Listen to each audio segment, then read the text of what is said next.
वाजपेयी जी ने 2002 में इन्हें राजधर्म का स्मरण दिलाया था। आज इन्हें फिर से राजधर्म का स्मरण हम दिलाते हैं। इनके मुख्यमंत्री को राजधर्म का स्मरण इन्हें दिलाना चाहिए। और इनकी राज्यपाल, आज उनका इंटरव्यू में देख रहा था, राज्यपाल अब जाकर डीजीपी को की खिंचाई कर रही हैं साहब। ये पीस कमेटी की चेयरपर्सन है राज्यपाल। She is the chairperson of the peace committee of Manipur. अब जाकर एक वायरल वीडियो के पश्चात राज्यपाल का जमीर जागा। राज्यपाल अब कह रही हैं कि डीजीपी ने गलत किया।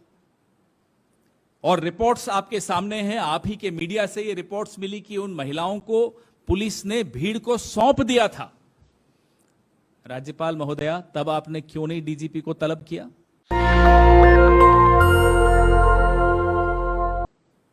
इंटरनेट और मीडिया पर जिस तरह की वहां पाबंदियां लगी हुई हैं, वो भी हैरानी की बात है।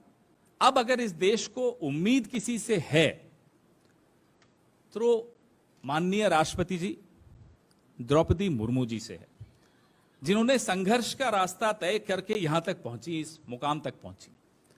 आप, कम से कम आपसे यह उम्मीद है राष्ट्रपति जी कि आप अपनी जो संविधान में निहित आपकी जो शक्तियां हैं उनका उपयोग करिए।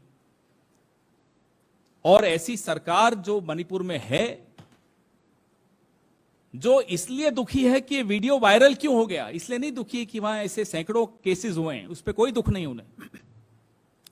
उस सरकार को आप डिसमिस कीजिए। जैसा कि तिवारी जी ने कहा, हमारी जो मांग है वो बड़ी स्पष्ट है। संसद में प्रधानमंत्री विस्तृत एक स्टेटमेंट अंदर दीजिए। सीढ़ियां चढ़ के साहब थोड़ा सा जहमत उठाइए। हवाई जहाज में तो बड़ा दौड़ते दौड़ते सीढ़ियां चढ़ते हो जब बाहर जाना होता है, जब लौटते हैं तो धीरे धीरे उतरते हो। बड़ा दुख होता है आपको हिंदुस्तान लौटते हुए। 4 सीढ़ियां तय कर लीजिए, वो सफर तय कर लीजिए। पार्लियामेंट के भीतर से जाकर बोलिए, इसमें आपको क्यों शर्म आ रही है? इन्हें शिकायत है कि राहुल गांधी वहां क्यों गए।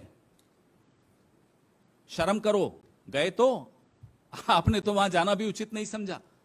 एक व्यक्ति है जो राजधर्म निभा रहा है, वो है विपक्ष का धर्म निभा रहा है, वो है राहुल गांधी।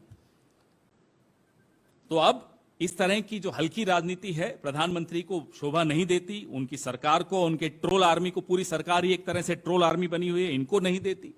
इन्हें चाहिए कि अब वो अपनी ये रिवायत बदलें और प्रधानमंत्री इस पर जवाब दें।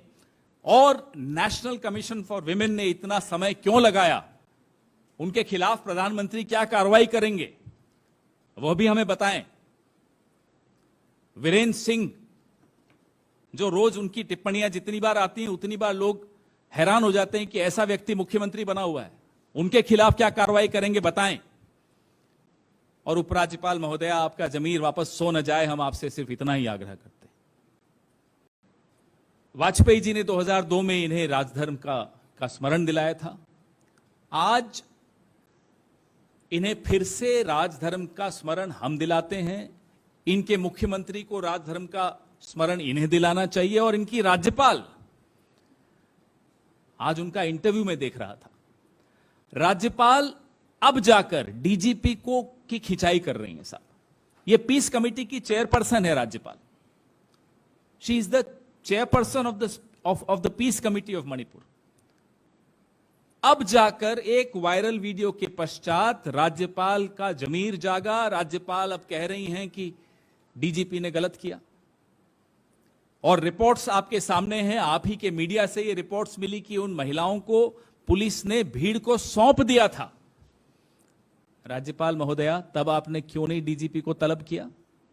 4 मई, जैसा कि तिवारी जी बता रहे थे भी आपको, 4 मई से 19 जुलाई तक जमीर सोया हुआ था आपका। प्रधानमंत्री को मालूम नहीं था? अगर मालूम नहीं था तो किस तरह के प्रधानमंत्री हैं आप? और मालूम था फिर भी चुप रहे, तो फिर पूछता हूं मैं आपसे, किस तरह के प्रधानमंत्री हैं आप?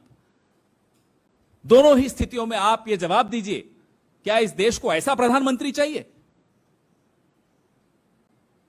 आइए नेशनल कमीशन ऑफ विमेन पर, राष्ट्रीय महिला आयोग पर, जो विरोधी दल को तुरंत मिनटों में नोटिस देती हैं, उनके पास 2 शिकायतें गई मणिपुर की इस वारदात की। 2-2 शिकायतों के बाद भी एक्नॉलेजमेंट नहीं गई, पावती तक नहीं दी। रेखा शर्मा जी जो है वहां की चेयरपर्सन, उन्होंने एक विदेश से गई, एक देश से गई, लेकिन शिकायतों पर कोई कार्रवाई नहीं हुई। ये तीसरा राजधर्म का मैं आपको उदाहरण दे रहा हूं। अगर किसी ने राजधर्म का यहां पालन किया तो विपक्ष ने किया। राहुल गांधी अगर वहां जाकर खड़े हो सकते थे तो क्या नरेंद्र मोदी नहीं जा सकते थे? वोट मांगने तो चले जाते हैं।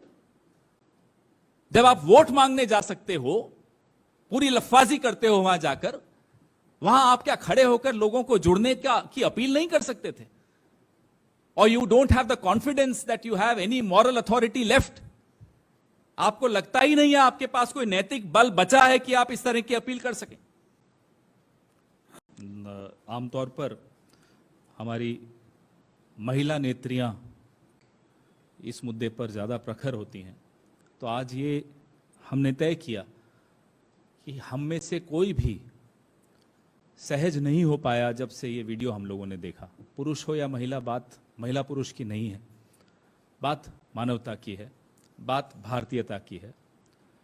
प्रधानमंत्री जी भी तब बोले जब उनके ट्रोल्स तक पिघल गए। ये इतनी भयावह घटना थी कि भारतीय जनता पार्टी के ट्रोल्स जब पिघलने लगे तब मोदी जी को लगा कि अब उन्हें कुछ बोलना चाहिए, और बोलते हुए भी अपनी मंशा उन्होंने स्पष्ट कर दी। बात मणिपुर की, लेकिन अपने ट्रोल्स को इशारा कर दिया कि राजस्थान और छत्तीसगढ़ की दिशा में अब बात करना शुरू करी। और कल से आपने देखा उन्होंने शुरू की भी। माफ कीजिएगा प्रधानमंत्री जी, न राजस्थान के मुख्यमंत्री अशोक गहलोत जी, न छत्तीसगढ़ के मुख्यमंत्री भूपेश बघेल जी इतने निर्लज हैं कि इस तरह की कायराना बात वो करेंगे। घंटों में गिरफ्तारियां होती हैं इन दोनों राज्यों में। बिल्कुल नो टॉलरेंस क्राइम के प्रति हमारे राज्यों में आप देखेंगे। मैं आपको एनसीआरबी का 2021 की रिपोर्ट बता रहा हूं।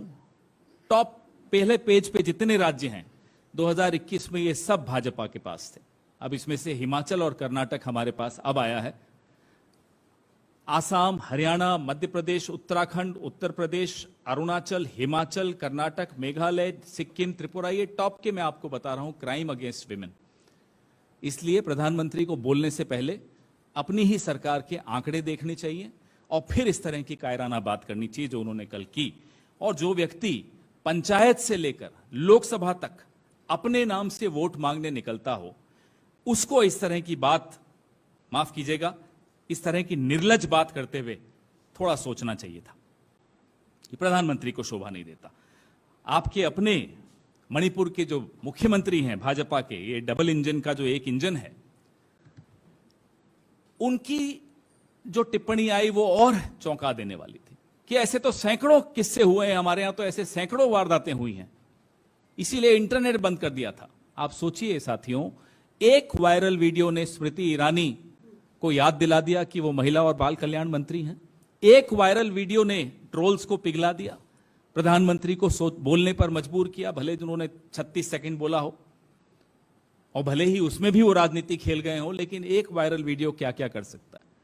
आप सोचिए जिस दिन ये मीडिया